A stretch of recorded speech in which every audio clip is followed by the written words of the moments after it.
What's up, folks? Running further behind than I had planned. Um a person like myself, I often plan too much in a 24-hour period, 48-hour period, a week. I feel like I get the most out of my life like that.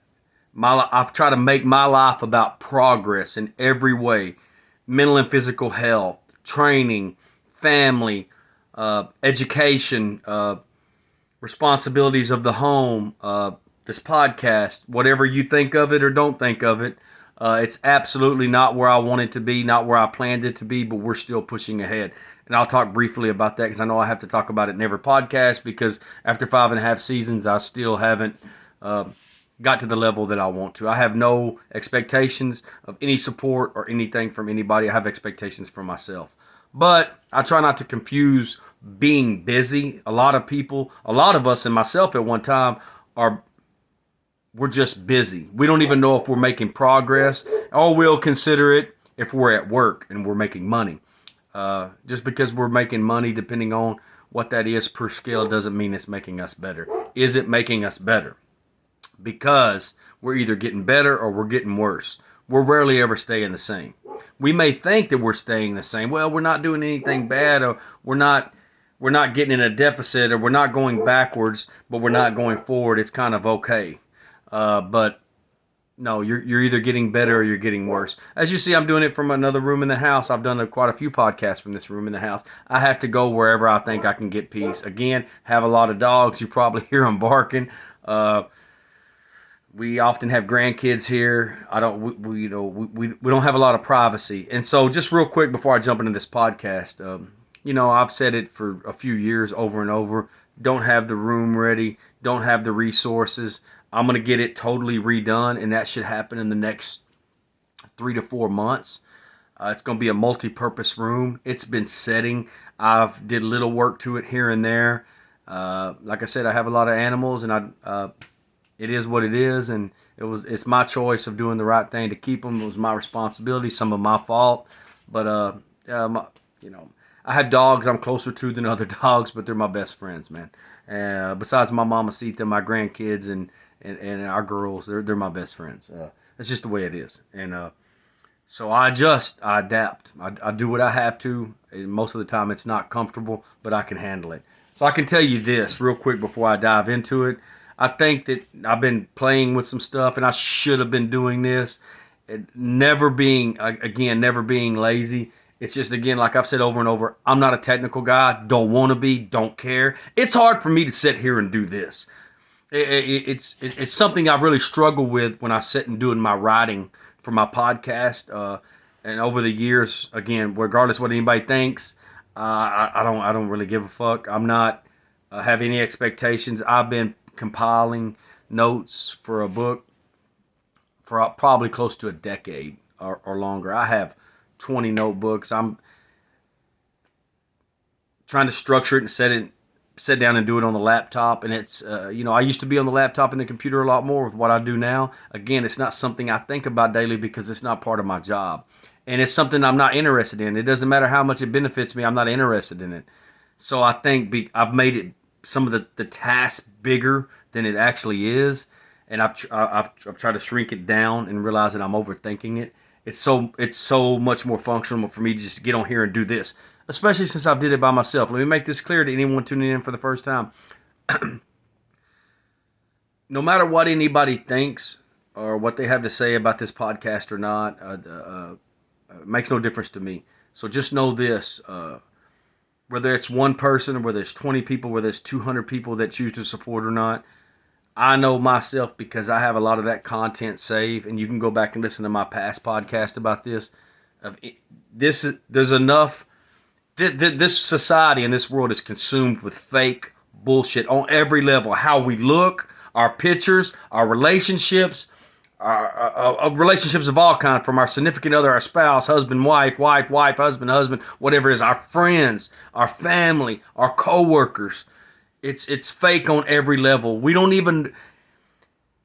It's hard to even decipher what's real and what's not anymore. So when someone comes along that is what you think they are, we are what the fuck you think we are. We don't attack anybody. We just tell the truth from our perspective. We live our truth. We hold ourselves accountable. as well as other people. We can't hold anybody accountable unless we hold ourselves accountable first. You know, we are who we are. It feels like an attack, and it feels offensive because you're soft, or it fits you. We're not attacking you. We're not attacking your sexual preference. We're not attacking your religion. We're definitely not attacking your race. We're not attacking what you do for a living. None of that. Isn't it crazy that we live in a world when we're just telling the truth and we're living our truth and we live our life through accountability and action, that everybody gets offended and that we're the strange ones? But all that shit ain't strange. Being fucking fake, being insincere, being malicious, being backstabbing, sabotaging people, hating, being jealous, being insecure, that's not. Because that's what we've accepted as the norm. That's what we've accepted.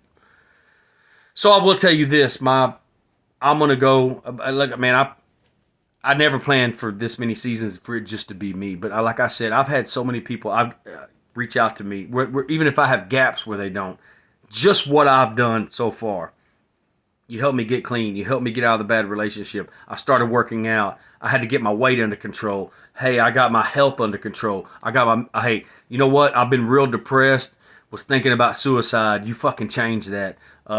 Thank you for your massive accountability. That's like, again, my plan is and always will be to do this for a living. But let me tell you this. If that's what it is, whether it's one person or 200 or 2,000, that's all the difference, and that's all I need to do to keep going.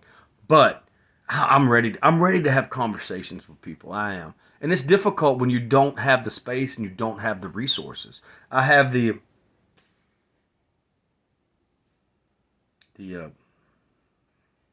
I just lost my train of thought. I have the equipment to go to people. I'm just not good at it. I have everything brand new. I've had it brand new for over 3.5 years. And I been messing with it the last week. I no more excuses. This is what I'm going to do. So for a while, in a few months, we should be able to have this room done. And I'm actually going to be in a position where I can actually hire someone to do that. And I've been able to hire no one for any projects on this place. I do it all myself, and I'm not very good at it and don't know a lot. Again, don't confuse how things look or progress with work ethic. Like I tell people all the time, just because you got better results doesn't mean you worked harder. Paying somebody to do that, to get what we need, get that done to the next level so I can continue working on other things. Finally get to knock out 2 things at once. It should be, I would say, no later than the first of the year. And we're in middle of September right now. I'm going to go ahead and grab my stuff and go mobile. And so any of you that I've reached out to in the past, or that we need to talk or reach out to me, I'll be doing mobile podcast and scheduling that. So if it's a room in your house, anywhere, look at this. This is just a bedroom. It's whatever. I mean, how much more real can I keep it? I got my dogs out there barking. I got 2 dogs. My 2 shadows in here laying down with me, made them lay down. I mean, how much more real can I keep it, man? I mean, yeah, I'd like a nice studio and how everything would be in sync in the background, look like a professional podcast studio. You don't have to call me a professional podcaster. I don't know whatever that entails. I have to be making a certain amount of money at it. My studio looks professional, whatever it is. I do what I have to until I can do what I want to, and this is what I'm doing. So again, it's either you either take it for what it is and you see the value in it, or you don't. It's your choice. But if you're tuning in, you must still see the value in it, or you're waiting to hear something that you think applies to you. So I'll be going to any of you. I'll be reaching out to everyone from the past to see if they're still interested. Some of them are in different states. Some are in other part of this state, which is Texas. Other states and other parts of the world. So we'll be having to do a Zoom or a video chat podcast, however we're going to do that. And I should have been doing that. It's just so easy for me to sit down and talk about whatever topics are on my mind or in front of me, or I'm dealing with in my personal life, or if sometimes I'm not dealing with it, someone else is dealing with it and they've reached out to me. Some people, I'm the voice for some people who won't do it. For whatever reason, they won't do it. You don't know how many people tell me, I'm glad you addressed that. I'm glad you called them out. I'm glad you held accountable, because so many of y'all won't do it. If you would have been that person from the beginning, you wouldn't have to unravel the narrative that people already think about you. Just be who the fuck you are from the beginning and let people filter themselves out. So before I get started, You know, I'm a big shirt and hat guy. Hey, again, whatever y'all think about in the background, the shoe rack, ceiling fan, some of our stuff up. Our house is ongoing remodeling. We have a humble home. I'm proud of it. But would we like more? Sure, absolutely. I have exactly and visualize and try to manifest what I want for us, but it comes at a cost, and it depends on what I'm gonna have to do for that cost. And I'm not jeopardizing my family's time, all of our time, our mental and physical health to pay for it. Not. So it'll come in due time. Maybe some of the younger generation don't know who this is. It's Sammy Hagar. It was on my bucket list. Been wanting to see him my whole life. The dude's in his late 70s. Finally got to see him about a month ago. Got this shirt. Love these shirts, man. You either see me in these shirts or you see me in training shirts or something with beach or palm trees or something. It's for those of you that don't know, Sammy Hagar was a great rock star before he ever got with Van Halen. If you knew who Van Halen is, a lot of people call it Van Hagar. He was the second lead singer of Van Halen. Great before Van Halen, great with Van Halen, great after Van Halen. No offense against David Lee Roth, loved him with Van Halen, not so much after Van Halen. Sammy Hagar has been a bona fide rock star for 50 years. His band is Joe Satriani, Michael Anthony, who was the only bass player for Van Halen when it was Sammy or Dave, their entire career of Van Halen. He's always been with Sammy since. And Jason Bonham, if you don't know who that is, Jason Bonham is the son. He's the drummer. He's the son of legendary drummer from Led Zeppelin, John Bonham, who died unexpectedly, I believe from alcohol poisoning back in like 1979 or 1980. He was the drummer for Led Zeppelin. This is his son. That's a fucking monster band. That's an all-star band. That is a super group. And it was a fucking great concert. So I did that, got my fucking hat on. In case you don't know, you'll see me in this shirt sometimes. Unvaxxed, overtaxed, and will not comply. And if you know me, you know all of those things are true. Didn't train today. Went to grandkids' soccer game. Second mimosa. And I got to do a little bit of housework, and we're meeting with some family we haven't seen in a long time. Can't wait to see them for dinner. They're in the area, so still going to do a little bit of work. And just want to talk about this for a minute. Again, like there's so much on this, I probably won't cover it all. I want to talk about something that either this apply, like always, it either applies to you and you're these people, or you're in the middle of this. Something that I see over and over that I can make. It's a common denominator. It's a connection I make. It's family business. Whether this is your family's business, as in gossip, talk, what goes on in the family, or you work for a family business, or you own a family business. This is going to be part one because I want to dive more into it. I say that, I may pick up part two fucking 6 months later. But I want to talk about all the dynamics of it. When you're an outsider and you work for a family business, they may tell you that you are like family. They may, in some cases, I'm sure there's very much, because I know people like this, there are a small percentage, or maybe in some of your opinion, if you don't have any bad experience, you may think they really make me feel like family. Let me guarantee you, you're not. No matter what they tell you, no matter how they treat you, it's very rare. If you're an outsider and you work for a family business, sometimes you're in the middle of shit. So I'm gonna go over some bullet points before I dive into part two on this. I just want to set y'all up so y'all can tune in for the other one. Let's talk about it. And it, again, I'm going to summarize it, and then we're going to dive back into it later.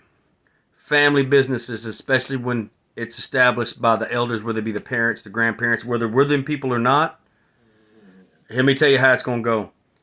Do you feel like you're going to get the same promotions that their children do or somebody in their family does? Do you feel like you're going to get the same benefits? Do you feel like you're treated equally? Do you feel like that you can't get away with the same things they do? Do you feel like that if anybody in the family is promoted or moves up in that establishment, do you feel like that they're going to make their children, grandchildren, nieces and nephews, or whoever it is, do you think them, if you've moved up in these businesses or you haven't, do you think that they're going to make them go through the same steps and go through the same channels that you did? Let's talk about it. Do you think that maybe you could quit when you got pissed off and they would let you come back, or the whoever's in charge, whether it be the parents, the grandparents, the aunt and uncle, they could fire them when they feel, whenever they get in an altercation or they get pissed off or whatever it is? Do you feel like that you could get fired and you could come back the same way that they do? Do you feel like you can quit as often as they do?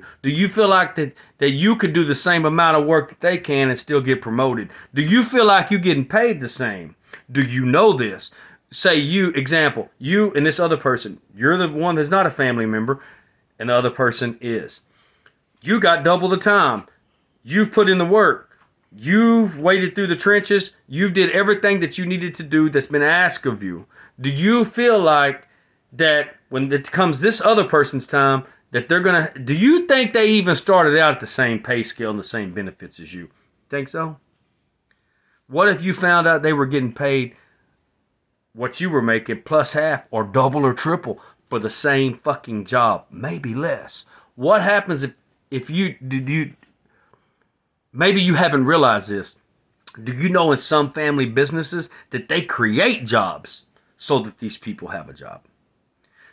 It's not to say that in family businesses that they don't work hard. It's not to say that that there aren't some out there that make them start at the bottom and work their way up. But let's be honest, that's not how it fucking goes most of the time. Again, keeping it real, they create opportunity for them. Example, let's say that you're doing a certain job task and it's not overwhelming, it's not too much, but all of a sudden a family member comes in that has gotten of age or maybe moved from somewhere, whether it be one of their kids. And I don't know if it's where they came back from college, got done with college, didn't go, got out of high school, whatever it is, and they insert them in there. And all of a sudden they give you half the responsibilities. You're still making the same money. Not a bad deal, huh? Then you start thinking about it, and maybe you think, well, I used to do both of this, and now I only got half the responsibility. Cool. I got more free time. I don't have enough stress on me. I can come in, I don't have as much workload. But they're paying them whatever they're paying them and giving them benefits for what you used to do that was double. But they didn't pay you what both of these people are being paid at the time you was doing both of those things. There's so much to unpack on this. We create family businesses and start these things to leave something for the next generations. But there's all kinds of things that people don't talk about that they just accept. Let's say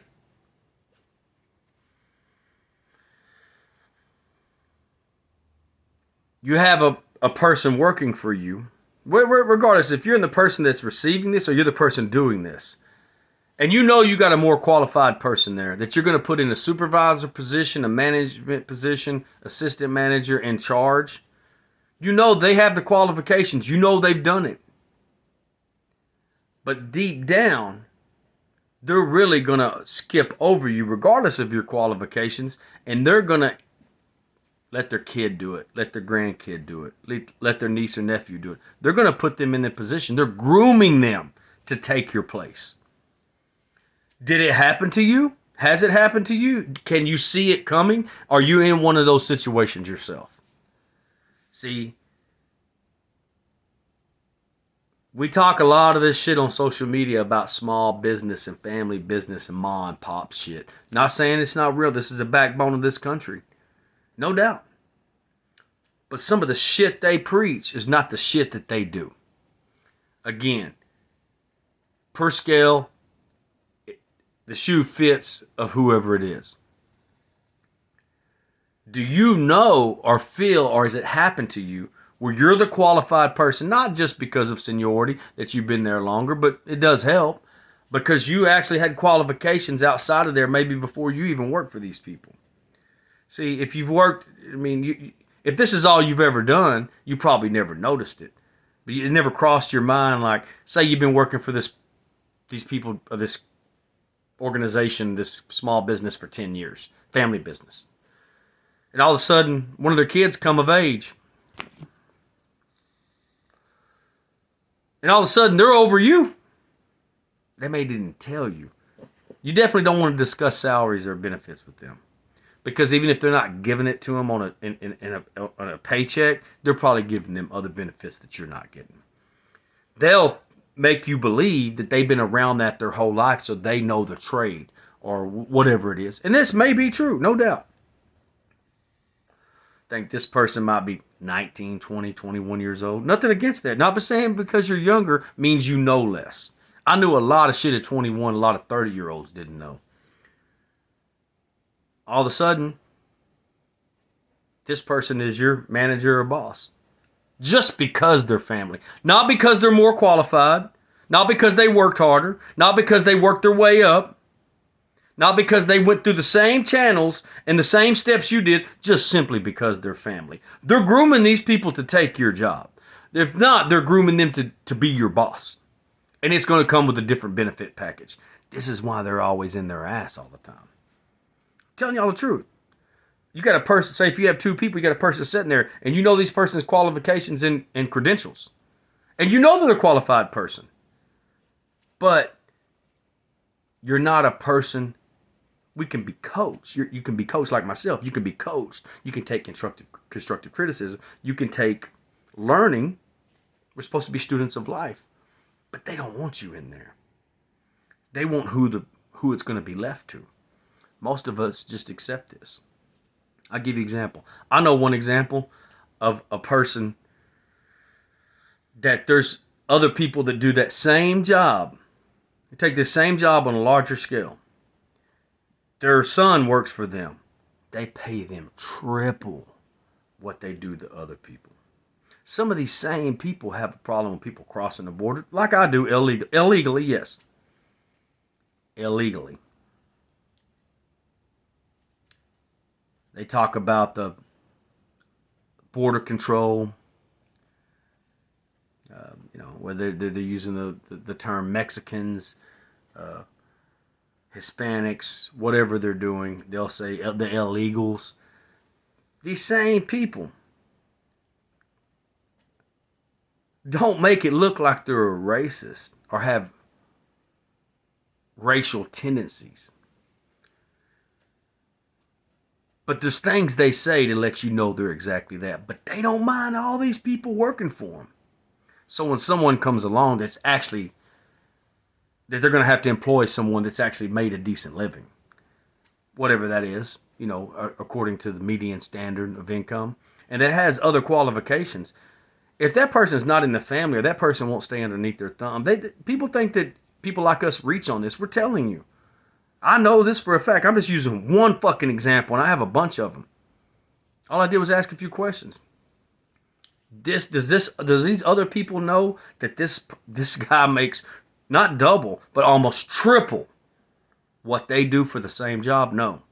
Well, I talked to another employee. They said that this individual told them, well, he's our kid, he's family. You're not going to make as much as him. What? Do what? See, I have a union mentality. Not in small business, family business, there's no room for it, no doubt. But there's so many things, if you understand a union, that I learned that are takeaways that apply to other aspects of life. What? Just because he's family, just because he's your kid? Is that really what we're doing when we want to create something?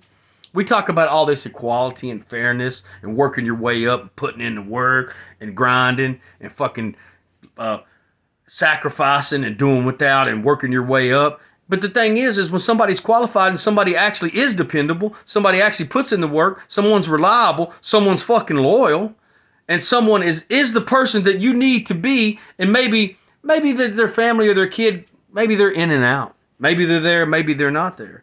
You're the reliable person. Is it okay that they're just going to come take your spot within 6 months or the first 3 years? They're going to be where it took you a fucking decade? No, they probably won't even be there. Probably far, far past that. This is what we do. We talk that shit, but when it comes to our family, it don't apply. It applies to everybody else. That's what everybody thinks. Not my family, not my kids, not my parents, not my religion, not my town, not my council, my board. Everybody fucking thinks that. That's what we all think. And that's the problem. Is if you really want to build valuable people, they start in the same position everybody else did. It's different if they get out of college and they're coming, like say you got a kid that's going to school for, I don't know, for business. They learn their business, they get their business degree, they get an MBA or something, and they come out and they know accounting or whatever it is, and they come right and start doing that for you. That's different. That's different. They started at the same position you did in this business. And they're going to get to skip all the steps that you never got to skip. Family business. They're grooming them to take your place no matter what you do. They like it because you're loyal and dependable. They can trust you, that you show up. You don't have to do extra, but you do your job. They like it. They're just not loyal and dependable and reliable for you because they own it. And at the end of the day, they can always employ family. No matter how much they fight, no matter how much they get into it, no matter how much they fire each other, no matter how much they're done, no matter how much they quit, they still have the opportunity. So the thing is, the risk isn't that much for them because no matter what shit they talk, they know that at the end of the day, they're still going to put up with it. They're still going to put up with it because they don't want to see their kids or their kids or grandkids or nephews or nieces. They don't want to see them do without. They might show other employees like us. They might try to paint a picture that they're not doing that, but that shit goes on behind closed doors. They know at the end of the day, they'll always have a job, even if they leave and choose to come back. I get creating opportunity for your family and leaving a legacy and leaving an inheritance, but what does it show these other people? What does it show them? What does it tell your kids or grandkids or whoever it is in the fucking family that it's okay to skip steps. It's okay to get fired. It's okay to quit and you can come back when you want to. Let me tell you something before I end this and go to part 2. You really want to build callous with them? You want to build character? You let them go work for other people besides family. They're doing something similar or something different and see how it goes. Hey, you got fired. You're just fucking fired. Hey, no, you don't get the fuck around. I worked 10 hours a day. You were here 10 hours. You worked fucking 4. Maybe the other person does the same job in 4 hours and fucking goes. That person was there 10 hours. Y'all did the same amount of work. It's delusional that how you do your children and grandchildren when they work for you, for the exception to the rule out there for those of you that don't, that you do the same thing you would do with anybody else, kudos and props to you. It's delusional to think that they're going to have that fucking arrangement anywhere else and you fucking know it. You create jobs so that some of these motherfuckers have a job. Maybe over time they cultivate into decent workers. Maybe they do just enough to get by and it makes them look like they're more successful than they are, plugging right in, skipping steps. We talk about the backbone of this country, and that's how these small businesses are built. No doubt, a lot of them are, and a lot of them is this shit. And some of them still have a reasonable amount of success because they're connected with other families that are not going to let them fail. Y'all know it. I've told people this. You work for your family. All this shit is normal in family. If you go to work for somebody else, that's not going to fly. Just to let you know, if you've only worked for your family and say you're 30 and you've been working for them since you were 18, you don't really have a good grasp and perspective of how it's going to be. It doesn't matter your qualifications when you go out there and that other people don't give a fuck because you're not their family. Go back to one of my slogans and my catchphrases on my Savage Mind gear. I'm not even sure if this is how it goes now. We're under the impression that the rest of the world is going to treat our family and loved ones and children like we do, and the rest of the world doesn't give a fuck, and we're not supposed to. I know people like this. If they worked for me, they'd already be fired. I would have gave them a chance. I'm reasonable. I'm not a on your back There was probably a time I was like that when I was younger. Yeah, most definitely. When I did something else for a living. I'm not a dictator. I don't even want to be that person. Actually, I think that I really relate to young people a lot more. But I would give certain chances, and there wouldn't be 10 or 20. It'd be like, hey, man, we've had this conversation more than once, and you got to correct this or you're not going to be here. But see, here's the thing. They don't want someone like us firing their fucking kids and their fucking family, because that's what it would be. They put them in a position where it can't happen. Only they can do that. But then they let them come back. They're sorry. They're going to get better. They ain't going to let us fucking do that. They ain't going to let you fucking do that. Family fucking business. It lets you know that you may work for a family business. They may say you're like family, but you ain't fucking family. We ain't fucking family. Y'all stay humble, live savage. Let's talk more about this later.